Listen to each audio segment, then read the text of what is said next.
Our next guest is Sarah Rosier. Sarah is another one of our Ballotpedia All-Stars. And Sarah is the Congress Project Director. Congress is a project, so trying to be the director of that has to be fairly daunting. And one of the issues that Sarah has been tracking is this notion that although we may not be seeing a competitive level at the general elections, we're seeing an increasing level of competitiveness at the primary elections, particularly the congressional primary elections. So Sarah, tell us, what does it mean to be the Congress Project Director? So on Ballotpedia, we've been tracking incumbents and candidates since we started in 2012. Not only candidates and incumbents now, we're also starting to track issues and trends that we're seeing in both elections and in the actual bills and the happenings of Congress themselves. And one of the things you've decided to track is this notion of competitiveness. Yes. Right. So what kind of data do you look at for something like that? So for this study, we looked at any incumbent who was facing a primary challenge. So we separated it out from, if there was a Republican incumbent, we didn't really look at the Democratic primary. We really focused on whether or not those incumbent congressmen and women were facing primary challenges. And what is the data telling you? Of the 393 incumbents that ran for re-election in 2012, only 192 actually faced a challenge, which is less than 50%. Only 48.6% faced no primary challenge. And you said, is most of this on the Republican side, or is it mixed, Republican and Democrat? The top 10 who actually did face a primary, who came the closest, which was a margin of victory of under 10 percentage points, 7 of the 10 were Republican primaries. So we definitely are seeing increased competition on the Republican side. So when you define competitiveness, you're not just looking at whether or not someone has an opponent, you're looking at whether or not they actually have a meaningful opponent, I take it. Yes, we looked at both factors, and only, 7.69% of those who even faced a primary challenge, those were the only amount of people who were under 10% or less.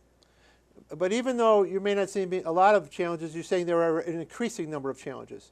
That the number of challenges, as bad as the number is, it's actually getting a little better. Yes. So what do you attribute that to?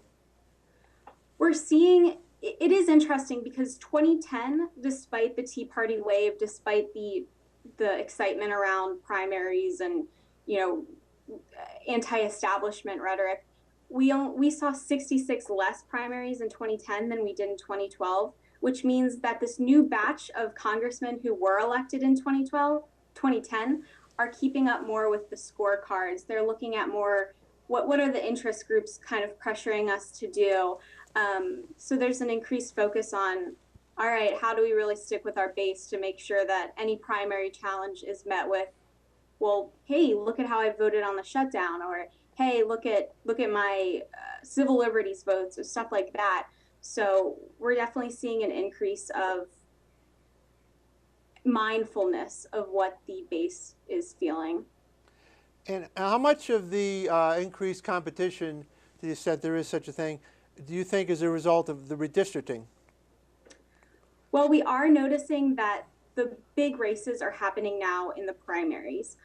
We just released a battleground study that shows that only 29 districts will actually really be competitive in the 2014 elections. So that means that the majority, by far, of districts, over 400 districts, will really be decided in the primaries.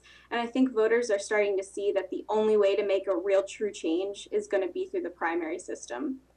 Well, that's a staggering number, or a frightening number. So what you're saying is you are predicting, however you go about predicting, that of all the congressional races next year, and just to remind our viewers, every congressperson has to run every 2 years, correct? It's not like the Senate. So every congressperson will be up for re-election, 435 if my memory serves me correctly. Of 435 possible elections, only 29 are going to be competitive in the general election? Yes, that is what we concluded. We did a very broad study on lots of different factors. We included other third-party groups such as Cook, who is famous for their PVI and percentage of voter index where they predict their districts. We also use presidential margin of victories, which have really shown a difference between 2008 to 2012. We can see how the district is trending after the redistricting happened in 2010. We also used incumbency rate, since incumbency, we call it king. Incumbency is king in these House races. You're much more likely to be winning a race if you've been in there a long time. So when we threw all these factors together, we ranked each district of how competitive it truly was. And we found that compared to what other places are saying, really, unless something catastrophically changes these numbers, only 29 really have a true chance of changing hands. Well, I know we came today to talk about primaries, but that number for generals is just frightening. It's just very frightening. It is. So going back to the primaries, and again, you said there's an increasing level of competition.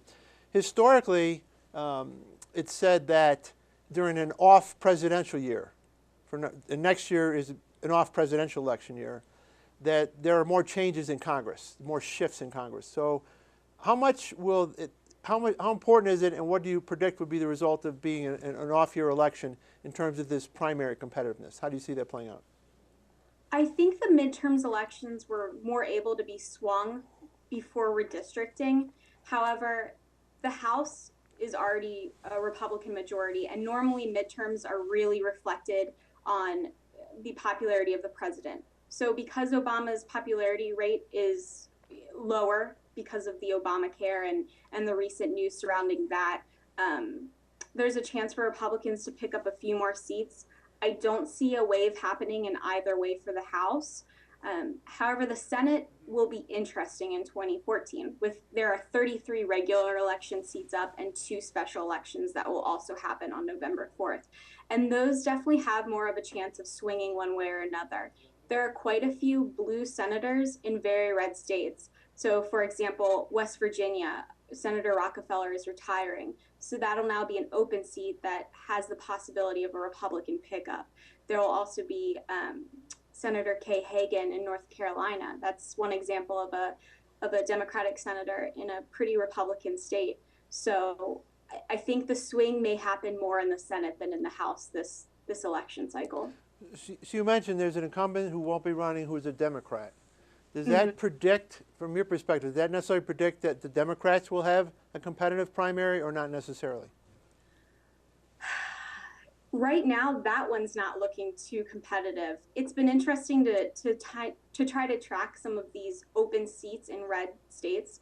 Montana's another example. Senator Max Baucus is retiring, and we've seen a little bit of confusion thus far in the Democratic primary as to who's going to step up and run, because they're going to be such hard-fought battles. Now, one of my personal theories that we're going to investigate on this program, hopefully quite a bit, is the notion that we need competitiveness and probably need a third party to make things competitive. Now, the Tea Party is not a third party. They may become one. They're not one now. How does the advent of the Tea Party add to this new layer of competitiveness?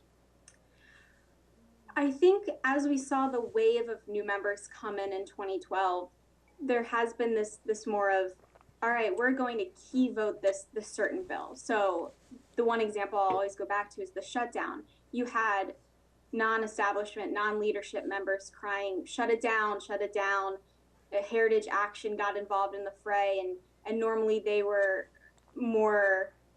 less to the right than other Senate conservative funds and Club for Growth, but they were even screaming, shut it down, shut it down. So it was interesting to see how the members were responding to that, because if they weren't voting, there were calls for, all right, who can we get to challenge Cornyn, for example, in Texas? He didn't vote for cloture, or he did vote for cloture. How can we really stick it to him after he didn't follow his constituents' votes and cries for shutting it down, kind of thing. I think we'll see more of that as we get closer to the election. There's going to be a pretty big divide within the Republican Party over issues like that. And this recent trend of, your member only voted 75% of the time with the Tea Party wing will definitely come into play for primaries going forward. Do you also see perhaps that pendulum within the Republican Party swinging back a bit? So in other words, let's say a proponent of an advocate of the Tea Party principles was elected last time. Do you see the more moderate element of the Republican wing wanting to now run someone in the primary to more or less take back their turf? I know that's come up a few times. Justin Amash in Michigan will be facing a more establishment, more moderate challenger. I don't see how much traction that's going to pick up because so much of the pressure in primary is coming more from the further right than from the middle. I know there was talk of, oh, you know, in Indiana, for example, Murdoch lost in the general election after ousting Lugar in the primary, and there's calls from Karl Rove types about this is why, you know, this is why the Tea Party can't have nice things kind of deal there. But I don't see more moderate candidates getting as much traction in a primary against a Tea Party, or just because the incumbency, they're now considered the incumbents, and they are giving a lot of these constituents what they're looking for. Well, based upon your data, I think there's some hope in the fact that there is some increased competitiveness, but I think what I'm also hearing from you is there's a ceiling there. I mean, we are not headed to an environment of a competitive political world, just a marginally better competitive world. Right. It's really scary to think that Congress approval ratings are hitting record lows, but people are so willing to say, no, not my congressman. My congressman isn't the fault. It's District 5 or whatever it may be.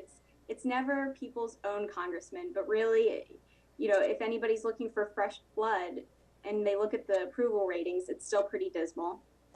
Yeah, that's the classic explanation. It's Congress is bad, but my congressperson's okay. Yeah.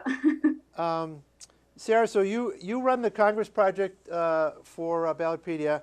For our listeners, if anyone wants to become active, drill down and get more information on what you're doing, study this issue better, how do they get to Ballotpedia? How do they track what you're doing? So you'll just go to ballotpedia.org, and on the homepage, you'll be able to click on the Congress link, and that'll take you to all things Congress.